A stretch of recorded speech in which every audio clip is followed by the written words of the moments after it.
Hello everyone, welcome back to my channel.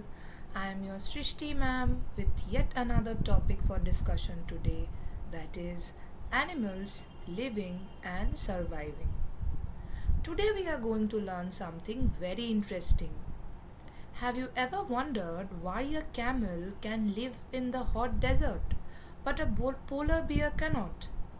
Or why fish can live underwater while we cannot? Every animal lives in a different place called its habitat. To survive there, animals have special features. These special features are called adaptations. By the end of today's lesson, you will know how animals survive in deserts, forest, water, snow, and many other places. What are animal adaptations? Children, imagine you are standing outside in heavy rain without an umbrella. You will become completely wet, right? But ducks happily swim in water without getting wet. Why is it so? The answer is ducks have waterproof feathers. That is an adaptation. Adaptations are special features or habits that help animals survive in their homes. These adaptations may be body parts, behaviors, or body processes. Think of your school bag. It helps you carry books. In the same way, adaptations help animals survive. Let's look at another example. A fish has gills to breathe underwater. A camel stores fat in its hump. A polar bear has thick fur. Every animal has its own special adaptation. Okay, now let me ask you one question. Can a fish survive in the desert? Yes or no? The answer is no, because its adaptations are only suitable for water. Moving on, types of adaptations. There are three main types of adaptations: structural, behavioral, and physiological. In structural adaptations, we will be seeing or the adaptations of body parts are considered to be structural adaptations, like elephant's trunk, the duck's webbed feet, lion's sharp canine teeth, and the camel's hump, as you can see in the picture. These body parts help the animal survive in its environment. The second one, behavioral adaptations. These adaptations are the normal things animals do to survive in their environment. It particularly focuses on their behavior. Examples: birds building their nest, bears hibernating, birds migrating, owls hunting at night. Just like we wear sweaters in winter, animals also change their behavior according to the weather. Moving on, the third one here, physiological adaptations. These happen inside the animal's body. For example, the kangaroo rat makes water inside its body. Camels can stay without water for many days. Some snakes produce venom. These body processes helps them to survive. Understood? Moving on. Adaptations in the desert. Now children, we will be seeing the various kinds of adaptations in animals in various different kinds of habitats. The first habitat is desert. The desert is one of the hottest places on the earth. There is very little water. Animals living there must save water. Let's see how. In a camel, we can see that it stores fat in its hump. It has long eyelashes which keep sand out. White feet stops it from sinking in sand, sorry. And it can survive many days without water.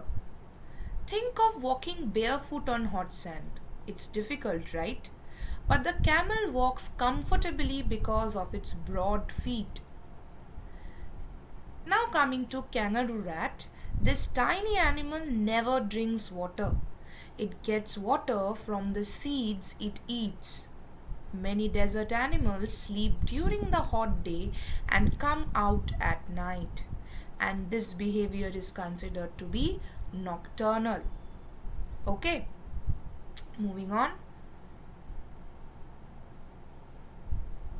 The second habitat we are talking about is the polar habitat. That means just the opposite of the desert habitat.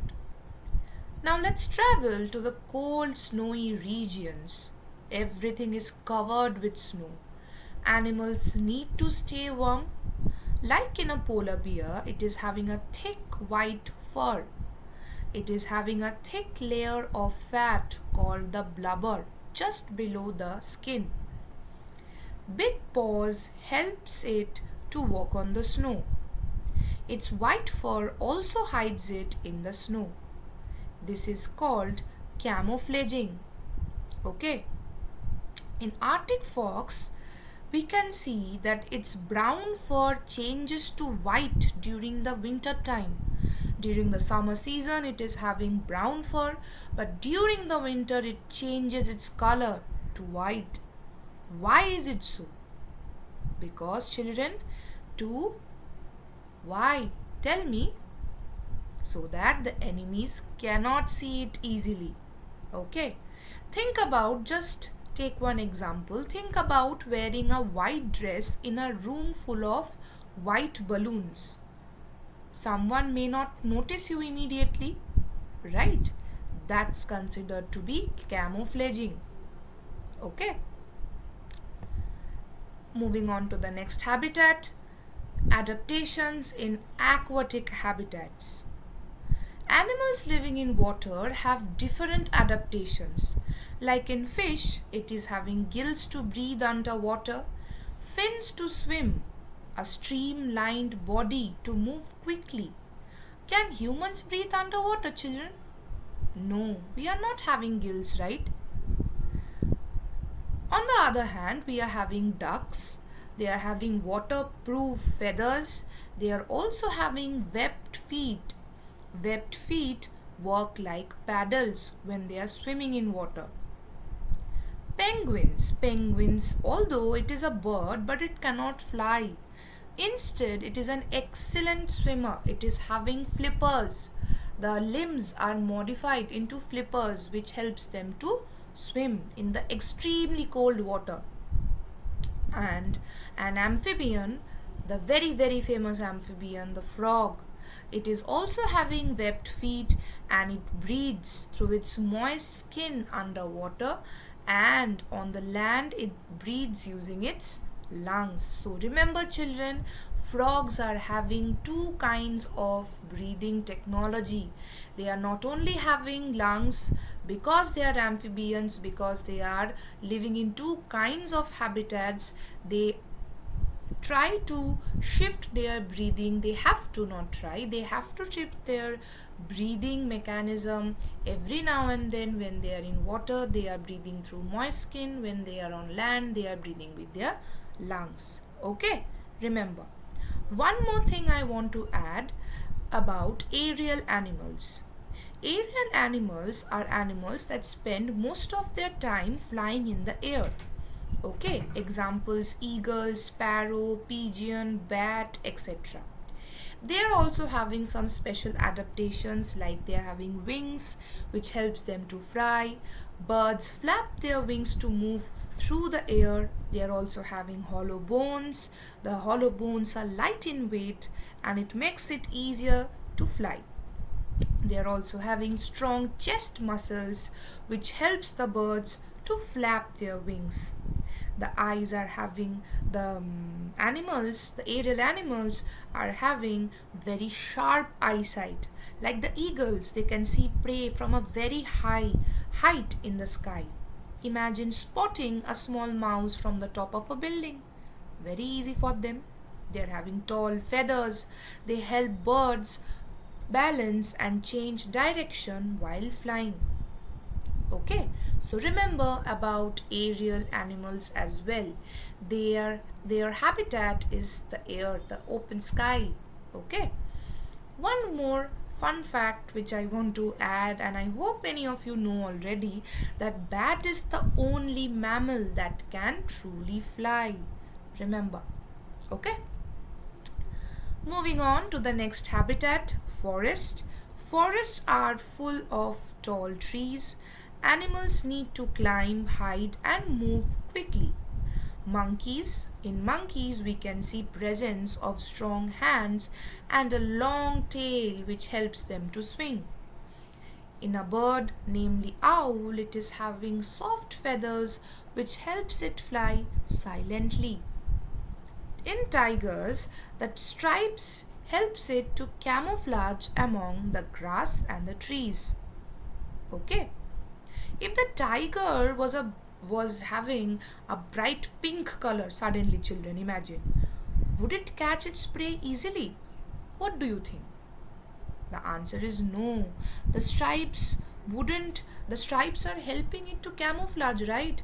If it was of pink color, would it be able to camouflage? Would it be able to hide behind the grass and the trees?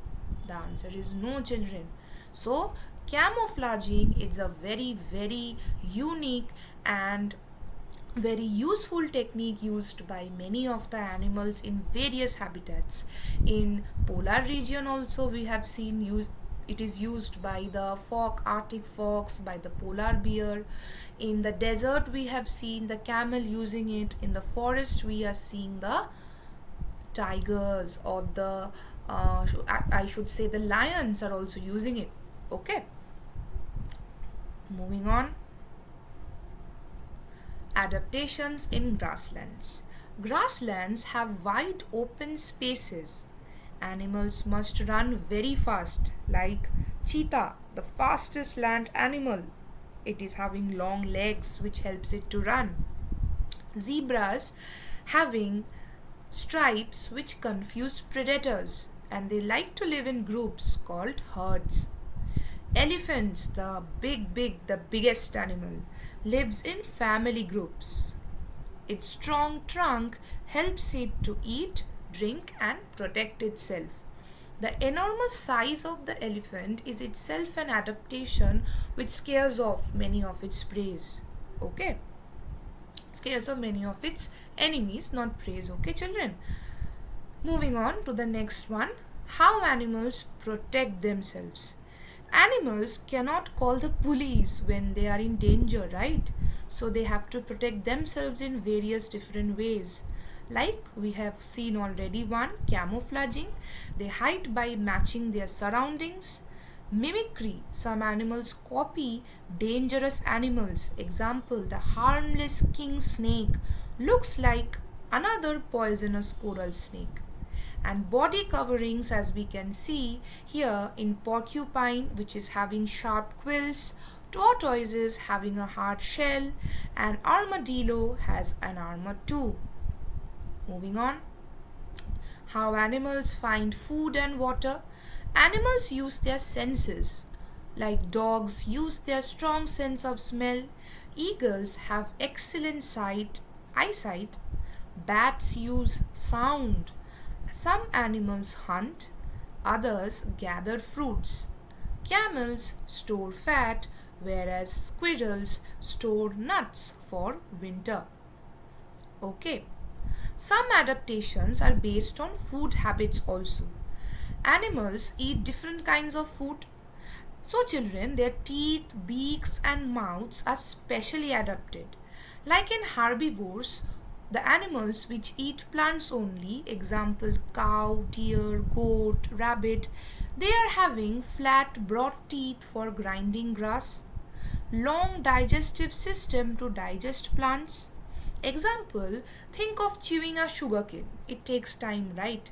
Plant food also needs lots and lots of chewing. Next we can discuss, let's think about the carnivores. Animals that eat meat. Example, lion, tiger, leopard. The adaptations we can see are sharp pointed teeth they are having, strong claws they are having, and sharp eyesight. This help them to catch their prey easily. Moving on to the omnivores. The omnivores are the animals that eat both plants and animals. Example, the bear, crow, human beings, us as well. The adaptations we are having different kinds of teeth. We can eat fruits, vegetables, insects, meat, etc. And last but not the least, the special type of animal, the parasites, which live on or inside another animal and get food from it. Example, tick, leeches, tapeworm, etc. The animal on they live on is called the host. Remember children, the animal on which the parasites are living in is considered to be their host.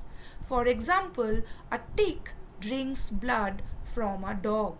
The tick gets food but the dog may become weak. So the dog is the host here and the tick is the parasite here. Okay. Moving on, surviving extreme temperatures. Animals survive hot and cold temperatures weather differently. Nocturnal animals sleep during the day, come out at night. Example, owl, bat, etc. Some animals tend to burrow, so some animals dig holes underground. Example, rabbit, snake. Underground is cooler in summer and warmer in winter. Thick fur we can see in some animals like polar bears. They stay warm because of their thick fur. Migration and hibernation, very important two topics. Some animals travel. This is called migration. Migration means children moving to a warmer place when it gets cold. Like birds fly south in winter to find food and warmth. They travel very long distances and come back when it's warm again. Right? Some animals sleep for many months. This is called hibernation. It means sleeping through the cold winter months. Bears, for example, the bears eat a lot before winter, then sleepy in a cozy den. Their body slows down to save energy until the spring arrives. Okay? Some amazing animal adaptations. Some animals have truly amazing features that helps them to survive. Like the elephant's big ears help cool its body down in the hot sun. Kangaroo's strong back legs are perfect for jumping great distances. Owl's special feathers allow silent flight, perfect for sneaking up on the prey. Right? Every adaptation has one purpose, to help the animal survive. So what we have read in today's video, in today's topic, are how animals live and survive. Adaptations help animals survive. Animals living in different habitats have different adaptations. Animals protect themselves using camouflage, mimicry, and body coverings. Animals find food using special body parts and senses. Herbivores, carnivores, omnivores, and parasites have different food adaptations. Aerial animals have wings, hollow bones, and strong muscles. Some animals migrate while others hibernate. Migration and hibernation help animals survive cold seasons and extreme weather changes. Different environments like deserts, forests, and polar regions need different survival skills from animals, and animals having the special features which we have discussed in today's video, adaptations, help them survive in their habitats. So, thank you for being with me in today's video, and if you're having any questions, please comment down below. And Tell me, which one is your favorite animal adaptation among all the ones we have studied in today's video. Okay? Bye bye children. Have a nice day. Let's see each other in the upcoming videos, right? Bye bye.